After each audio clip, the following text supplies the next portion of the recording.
What's going on, bro? Today I think a dope topic we could talk about our favorite medicines to have as breeders. I wanted to get your input and let's run it till the clock runs up. Let's just go over our favorite stuff, all right?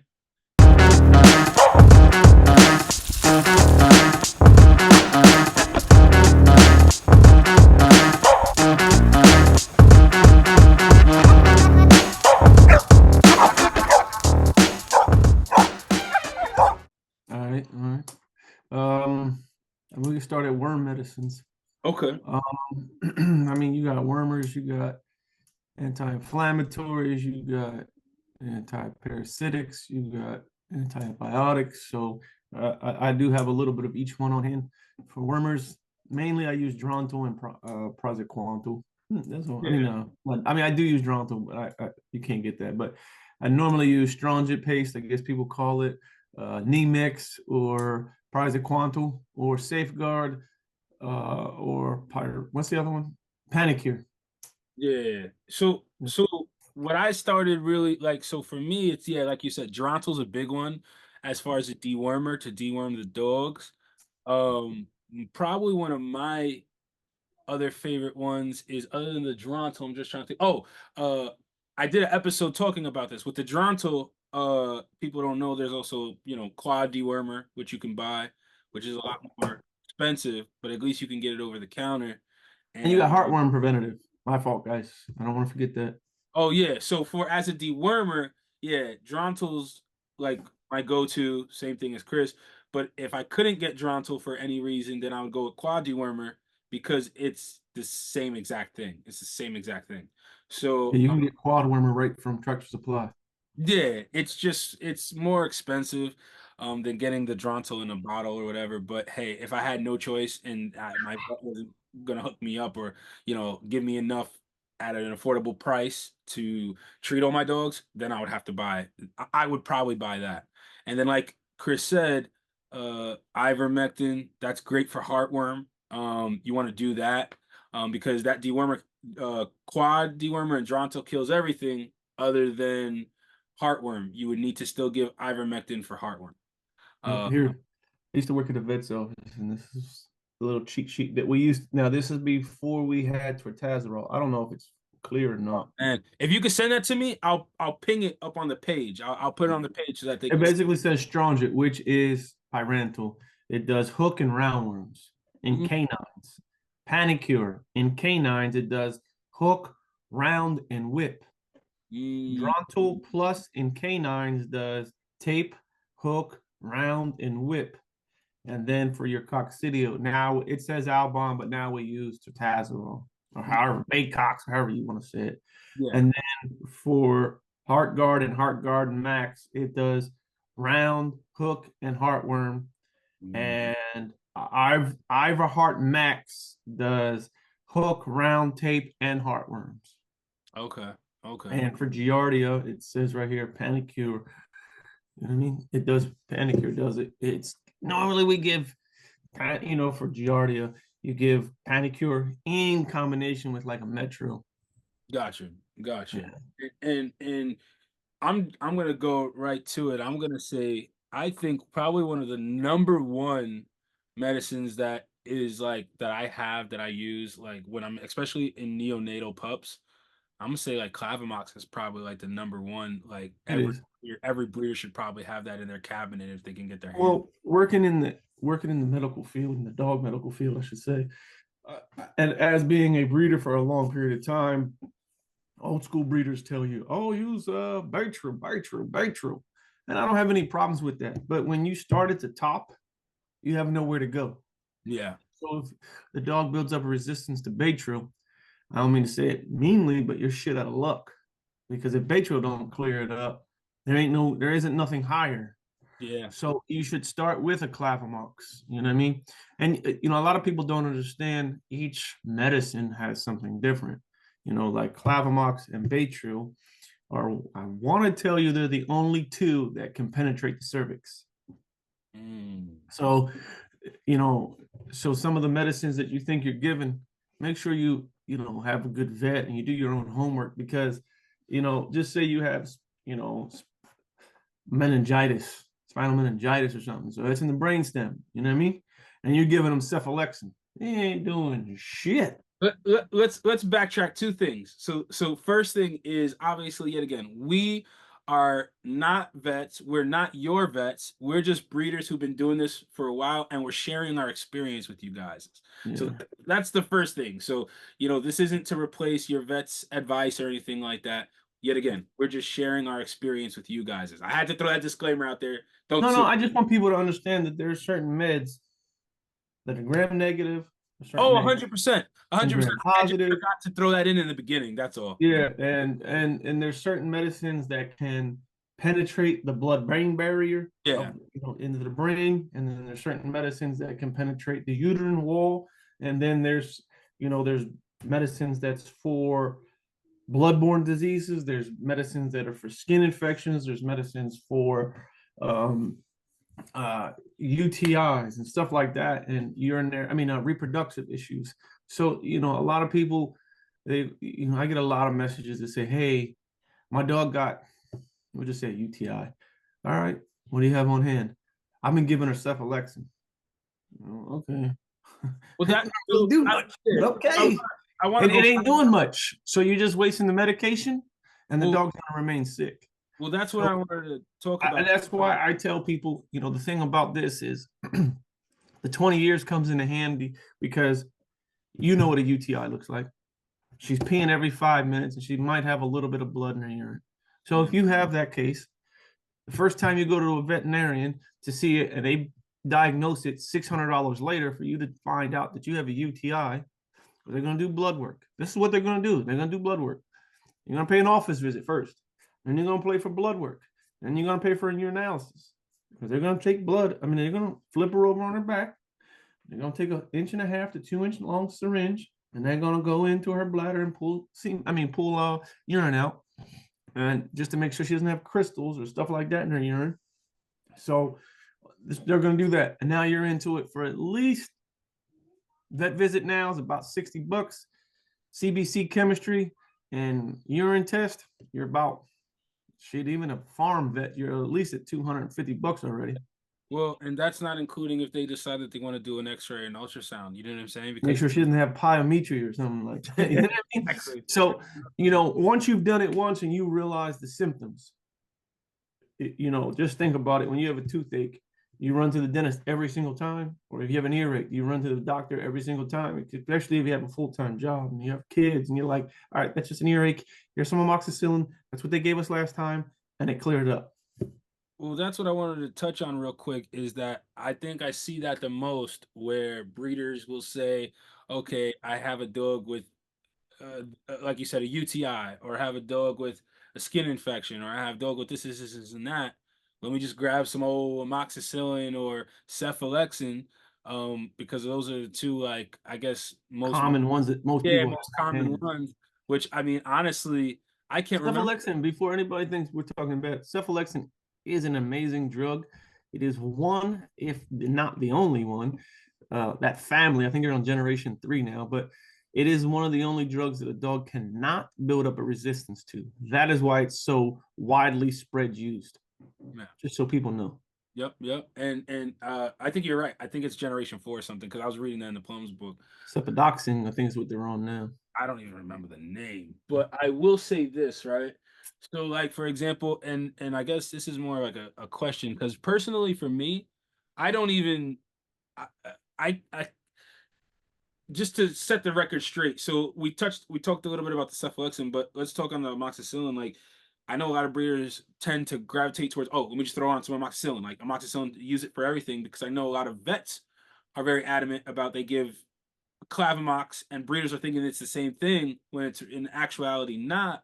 Because, like, for me with amoxicillin, I only use that if I want to try to maybe, like, I don't like prevent, like, say the dog maybe cut itself or something. I want to try to prevent maybe some type of infection. Then I would put the dog on amoxicillin for a little bit. But I don't really use amoxicillin because at least from everything that I've read and that I've studied, amoxicillin isn't really all that. A lot of dogs have built up a lot of resistance to it now. It's not as strong as it once was, maybe 10 years ago or something like that. I Or mean, it's as just like Tazarol. We use Tazarol. I might be saying that wrong, guys, so don't judge me. Baycox, but we used to use Albon, a yeah, sulfur yeah, product. But now the dogs have built up a resistance to it. Not only that, it was a 10-day treatment versus a 2 to 3 day treatment. yeah. You know, it's the same thing with, I think it's called cephaloxime versus cephalexin. One is every 12 hours, one is once a day. There's a big difference. And that's where they are making, headway in medication. And that's why, like, amoxicillin does still have an effect for certain things. I want to tell you, I just think it's not that strong anymore. Like I just think it's I not had a that. I had a lepto scare one time, and I had to run all the dogs on amoxicillin. It is the cure for lepto. I don't know how you say the whole Yeah, but thing. other than lepto, when are all right? Here's a real question. Other than lepto, when are you really using amoxicillin? I don't know. There's some reasons that amoxicillin is being used, and it is being used properly. But the reason they started with amoxicillin, because Clavamox is amoxicillin with clavopotassium something Yeah, something. it's potassium clavolite or something like that. Yeah, Yeah. so it is partially. They just made it stronger. That's Yeah. what they've done. So that's why veterinarians. Uh, I like some veterinarians because they'd be like, all right, let's just start in the middle with a clavamox and see if we can't fix it right here, right now. Yeah. Okay, cool. Instead of starting with an amoxicillin, that didn't work. Now I got to go back in 7 days because that didn't work, and I got another $250 bill. All right, here's the clavamox. And then if that didn't work, then we're at Baytro. I'm just giving you an example. So Yeah. some of the vets just start right in the middle and say, hey, let's start here. This should want 90% cases are fixed by this. And that's kind of what they've done. Some of the vets that start you at amoxicillin, they're a little bit old school. Uh, Sometimes those are the better vets because they don't charge you for everything that they do, but they do start at the very beginning and then they work their way up. It's the same thing they do for you at the hospital. You know what I mean? They don't just jump off the bridge and say, hey, it's just diabetes. Let me just give you an insulin pump. No, that's Yeah. not what they do. You know what I mean? So it's kind of the same concept. And I'm not going to downplay amoxicillin because there's a lot of good things that they use amoxicillin for. And it is the base. It's the psyllin family. So it is the base, to a lot of medication. I It's just just, they've added to it to make it better. You know what I mean? 100%. I looked at I looked at what makes Clavamox, because that's yeah, Clavamox is a big one that you see a lot of vets use. And like with Clavamox, from my understanding, what makes that like the difference between that and amoxicillin is it is amoxicillin, but with some type of salts or something like that. That just like It's on you use steroids, water with basically. salts, it makes it easier for it to penetrate and your body to absorb it, from my understanding. Yeah. So yeah, I think And for I'm those not people trying to, who are watching in Mexico, we're talking about augmentin. yeah, they call it augmentin, exactly. And I'm not trying to downplay amoxicillin or cephalexin, but I just feel like it's not the end all be all. Like I think a I lot of love cephalexin. I'm not gonna let you. I'm gonna stand on my heel for cephalexin. I I just use it a lot for skin issues. You know what I mean? It's a really good medicine to be in conjunction with. Cephalexin is one of those medications that can be given with another medication. yeah. For an example, if your dog has an ear infection, you know what I mean? You can do ear infection medicine along with cephalexin, so you can cure Yeah, it from the yeah, inside and the outside at the same time. that's true. Like I said, I just feel like cephalexin and amoxicillin is emphasized too hardly, and there's so many other medications out there that can do the job very well. Like I'll give you an example, right? A breeder hit me up, hey, I got a dog with ear infections. I just put her on some cephalexin, and in my mind, I'm like, well, if it was me, I would use like Orzuna or Claro first before jumping to cephalexin. Like, yes, you could But do you got to be cephalexin careful with quickly. that. You don't know if the dog's pregnant. Yeah, Because if the yeah, dog's pregnant, you cannot. For an example, I have a dog with an ear infection that's pregnant. My wife was about to put, basically clear on her. Ho, ho, ho, ho, no, no, no. That has, steroid in it. You yeah. cannot give a dog that's pregnant in long term. I mean, I'm like 2 weeks out. You cannot give a dog a steroid. Yeah. You know what I mean? And that's what you have to be careful of. That's the kind of stuff that you have to be mindful of. I think there's a lot of people, they use medications a little too frequently and they don't give it to them enough. So you have to understand that when you're giving a dog, the vet gives you a script for 7 days. If you do 3 days and you don't see it, it's like, oh, it's gone. I don't want to do it no more. You're building a resistance in that dog to Yeah. where now the next time it gets it, because it's probably going to come back because you only gave it for 3 days or 4 days and it went away. And now it's going to come right back and it's going to come back with a vengeance. And now it's going to be, like that medication you gave me last time, I'm going to eat it like, Sunday brunch and spit it right back out. Now you need something stronger. So you just have to be mindful. Sometimes just because we think we know it all, they did go to school for a reason. Now, I'm not over here trying to pump up a vet or nothing like that, but they did go to school for a reason. You know what I mean? Yeah. So for me, I do keep cephalexin on him. For me, I do like amoxicillin for certain reasons. If I'm doing a flush on a dog, just because I just want to flush the whole yard to make sure that everything's cool, because I moved to an area where there's a lot of, I live out in the woods, you've been here, so there's a lot of squirrel and a lot of deer everywhere. So every now and then I do run all the dogs on amoxicillin because of lepto. Now they're on lepto injections, yeah, on their own. They get their yearly boosters because we moved here. You know what I mean? Like I had to do the 2 time shot in the beginning, and now I'm on my booster now. Okay. So I do have cephalexin on hand. I love cephalexin. A lot of people be like, "Well, clindamycin is better." I mean, you're right, it is better, but it's more for extremities. So if I have an ear infection or a skin infection this close to the heart, I would use cephalexin because it's cheaper. I'm Yeah. just being honest. And it's easy Where to give you. if I had one of them toe cysts, I would use clindamycin over cephalexin because it's further away from the heart. Got you. Got you. Yeah, and it's easier to get your hands on. So I know that's why a lot of breeders, gravitate towards it for quite some time. I don't think the company sells it anymore, but I remember like Thomas Labs, yeah, I'm I'm like 99% sure they're not around anymore, but they were selling the fish version, you know what I'm saying? You could just easily buy that online. So I I agree So with. for me, let me start just back. Wormer, I would have astringent, pyrantel, Nemix, whatever you want to call it. I would have safeguard, panicure, whatever you want to call it. And then I would have something with ivermectin in it for heartworm. Heartworm, it might not be I mean, it might not be in every single area of the world because it's too cold or it's too hot, whatever. But that's the 3 wormers that I would have on hand. Then I would go into, I definitely would have Baycox, Trazodone, Albon, Sulfamed, one of them. And then now we're going into a pill form. Would Yeah, be my first antibiotic would probably be Metro, Flagyl, whatever you want to call it, yeah, metronidazole. It does come in a liquid form, and I'll tell you guys, it comes in pill form, and it does come in liquid form. I prefer the liquid form for puppies. The got only thing with Metro, it does have a toxicity level to it, so please be careful with it. I would say if you're talking about a pill form right now. Yeah, it comes in 200, 250s and 500s. All right, so yeah, I mean for pill form, that's a tough one.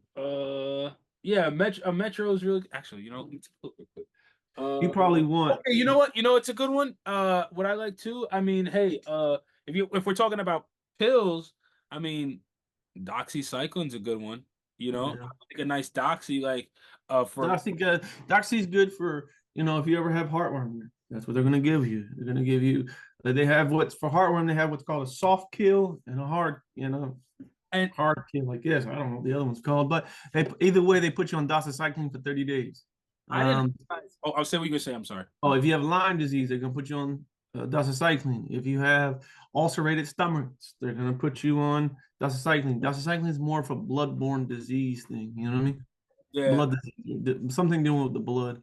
I didn't realize. Like, I know when you're getting into breeding, doxycycline starts. I would say like amoxicillin and cephalexin are up here, and then like as most popular like drugs for breeders to know about, and then like Mhm. doxy's like right here, right like underneath them. Like doxy's like Yeah, because they give it a lot for kennel cough.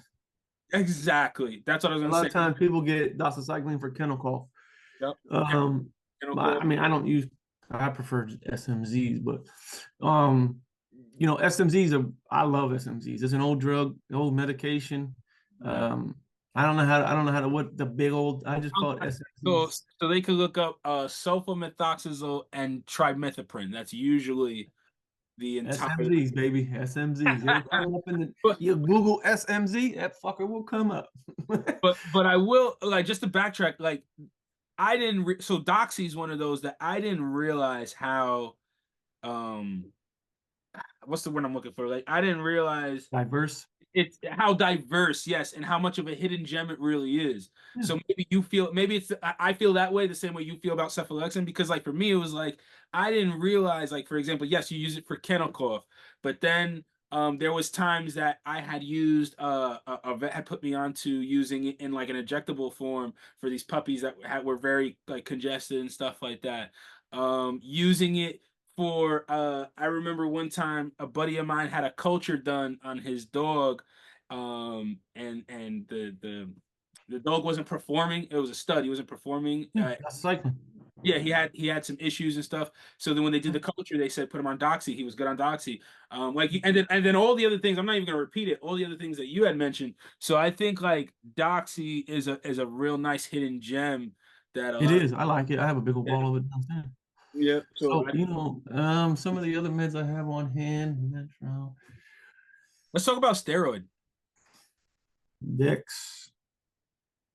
Dex is amazing.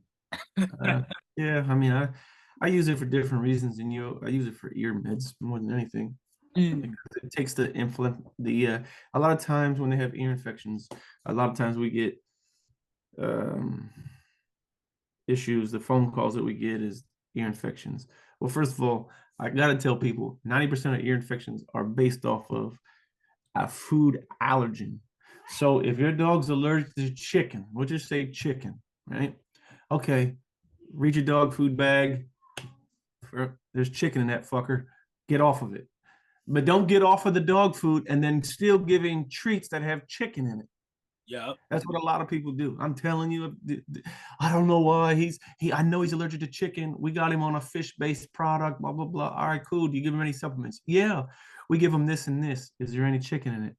Oh my God, I never forget. Let me check. Oh my God, it's chicken based. Well, Yeah. there you go. It's not going to clear up. So you have to take away the allergen for the ears to go down. I mean, and you can fix it, but they're going to keep coming back. So there's things like a 5-strand test. If you have a dog that's highly allergic to things, I'd recommend 5-strand. But don't confuse an allergic reaction with a buildup of yeast. Because if you have a dog who's sitting in a crate or sitting in a kennel and ain't moving, and you're feeding him, he's not burning off that excess sugar, which is turning into a yeast in his ears.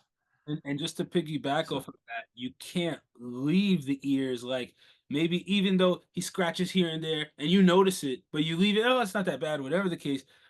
From my experience, what I've learned with, and especially dogs that whether it's Frenchies or even dogs with floppy ears, whatever, I mean, even bullies, you're gonna mess around and the dog's probably gonna get a hematoma. And that is like so, oh my God, I don't even like talking about it because it's such a pain in the you're gonna ass. have blood over your couch.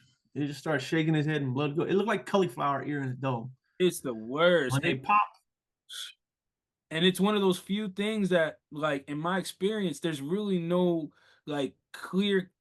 Well, I know how to deal with it, but I'm like, it's never gonna look in my. I've never seen a hematoma ever look the same after The getting ear looked the same. Yeah, yeah, the ear.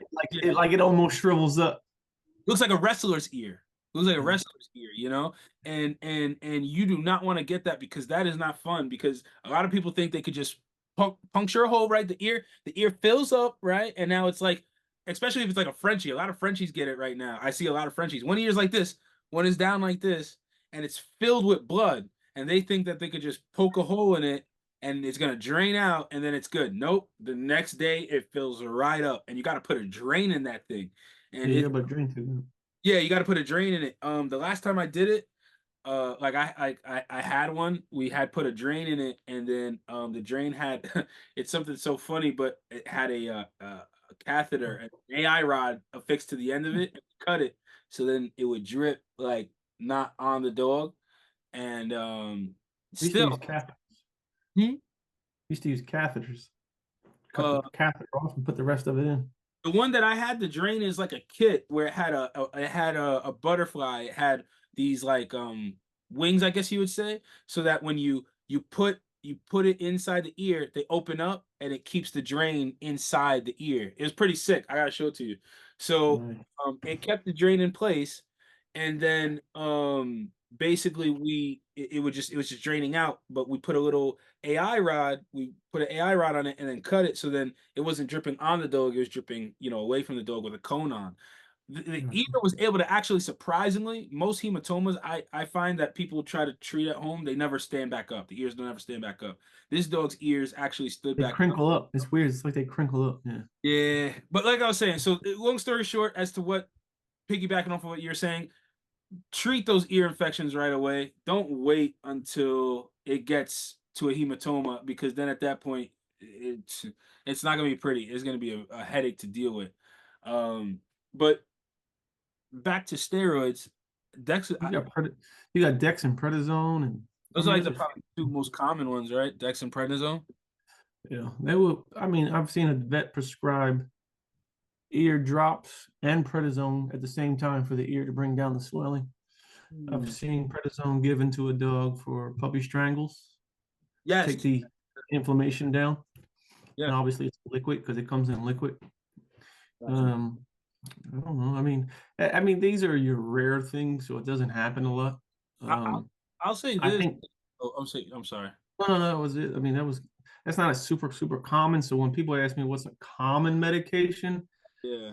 that ain't a real Dex is common nice one. though. Dexamethasone is nice though to have, especially for the brachycephalic breeds, because of the fact that, like, I had a buddy of mine who the dog got bit by a bug, and next thing you know, the dog's mouth and everything was swelling up to the point that the dog was really struggling to breathe, because everything was just swelling. So luckily, he was able to give the dog a dose of dexamethasone in time, and the swelling, everything immediately was just like, started to disappear. I know a lot of what are those the hound breeders, they go like hunting, and And when they get carry. bit by snakes or something, yeah, Yes, exactly. They carry a little bit of Dex on them just in case the dog gets bit by a snake, because the dog will swell up and everything like that. And with yeah, our breeds that already don't have the best breathing, it could potentially save the dog's life. So that's not a. yeah. I mean that Metro.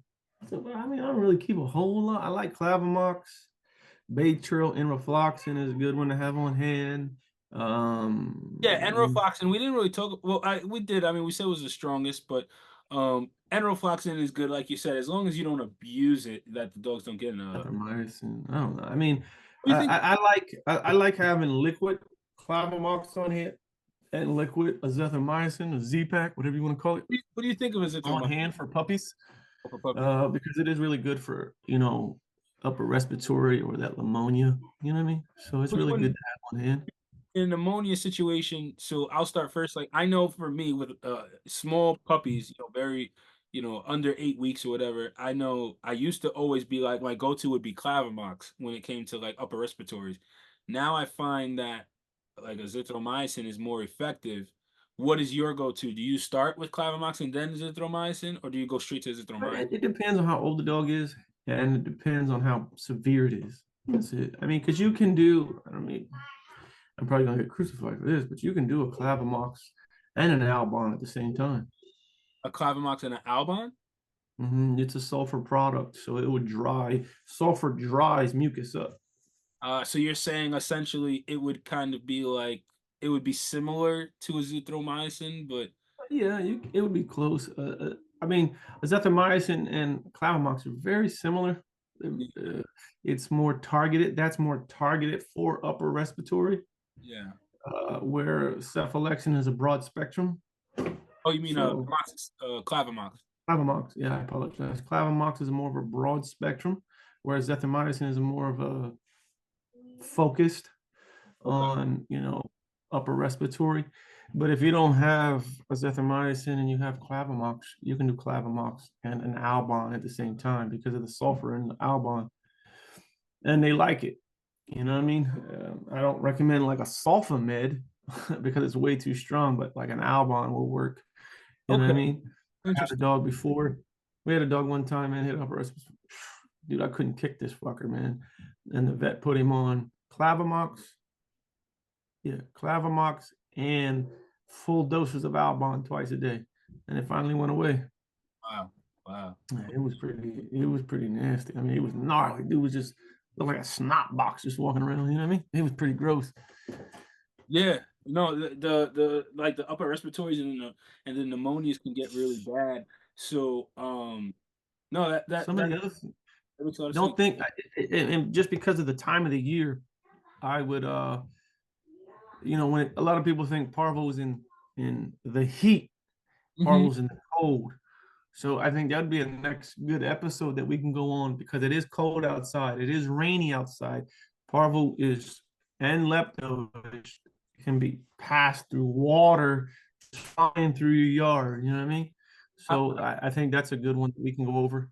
Arvo, well, yeah, we'll talk more about it, but yeah, you think in the cold it can't survive? It can survive, all right. So No, you can look that up.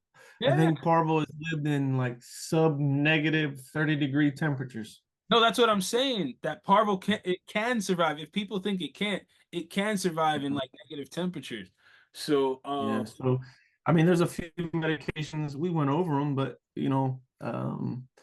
the only other medication that I like to have on hand. We went over our wormers. We went over our heartworms. I like Cephalex and I like Clavamox. I can't love doxycycline. I love SMZs. IV bags, man. That's huge. Oh yeah, hell yeah, they're a lifesaver. Even if a puppy gets dehydrated, just a few cc's under the back is Yeah. great. What else is a good one? Metronidazole is a good one to have on hand.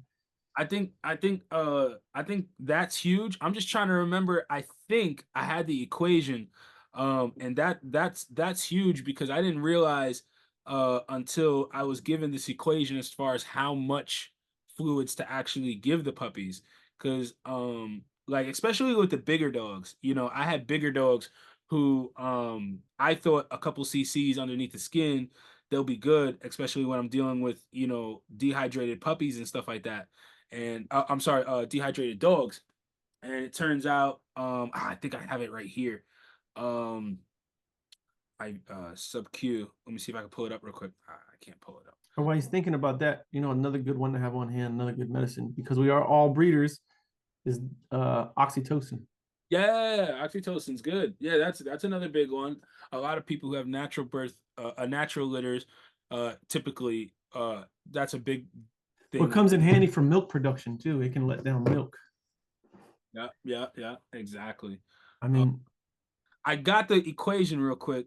Yet again, I don't know if it is similar to yours, but it says remember dogs and puppies need 30 cc's per pound of body weight daily.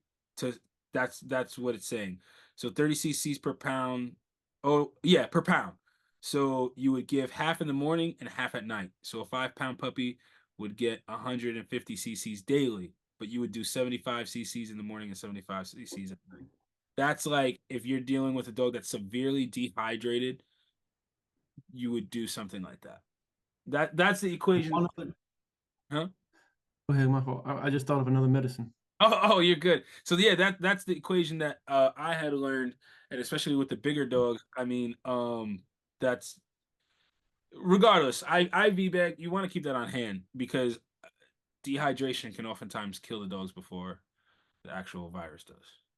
For me, one other medicine that I have to have on hand is you know, something to break a fever. Oh So yeah, yeah. I mean, there's an injection. I think it's called Doprem. I think that's what it's called. I have it downstairs. Or carprofen. Carprofen can break a fever. You know, Yeah, it's yeah. You didn't talk. another thing that it can do. It is a pain. A Remedel, carprofen. It is for pain. Don't get me wrong. But a lot of times when you can give it to them, you can break a fever with it. If all else fails, you can use it to break a fever. And I mean, for me, that's Yeah, I mean, I'm not into. I mean, there's other stuff like clindamycin. Yeah, There is. I mean, I mean, this whole book is just medicines that's a big one that too. Oh, that so we could be using, but there's I don't really. I mean, there's going to be some medicines that we would definitely use from time to time, but for your most common breeder problems is skin issues, UTIs, flush outs, stuff like that. I mean, I think you'd be all right. Like there's gentamicin, you know what I mean? Gentamicin is a good medicine. I use it from I time to think you're time. right. Like yet again, without trying to go too intricate and too crazy. All right, one other thing, actually, I just thought of it. One other thing, real quick, actually. For like dermatitis, like for skin, right? I mean, if you're looking at a medicated shampoo, the drugs you might typically want to see is like ketoconazole, chlorhexidine, iodine. Like those three are the probably most popular ones you'll Well, see. ketoconazole has, I think there's three of them. It's ketoconazole, itaconazole, or some shit. There's three of them that you can take Yeah. orally. You can take them orally as well. Like if you have, ketoconazole comes in oral form. You can take it, say you have ringworm. You know what I Mm, mean? Just for an example, because most medicated shampoo is what they give you for ringworm. But yep. there is an actual pill, ketoconazole, that you can take. You know what I Yep. mean? And you can take it from the inside and out.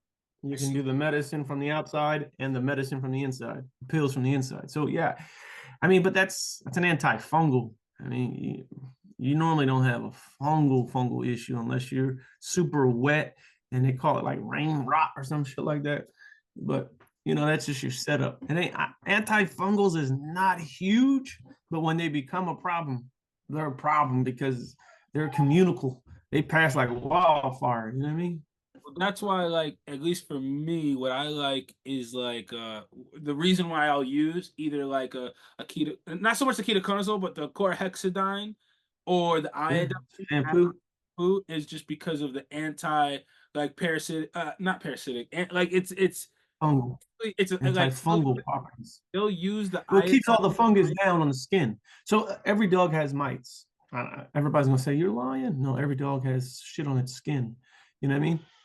So the thing is with that medicated shampoo that you sell, it does keep it manageable. Like it keeps it good. We're in a good balance. It's all about balances. You know what I mean? pH levels and shit like that. It's all about balances. So that medicated shampoo that you got, it does help keep it from becoming serious problems. You know what I mean? Yeah, exactly. And I mean, yet again, I like the aspect of the iodine because of, for example, like just the whole. I mean, they used it on surgical scrub. Essentially iodine is used as a surgical scrub. So if it's safe to use on a dog's skin, hey, why not? So, especially if the dog, the problems that we deal with. But besides the point, guys. We're losing time. So as always, um, hope this information was helpful. Hope it was useful. And we'll see you guys on the next episode. All right. Peace. Cool.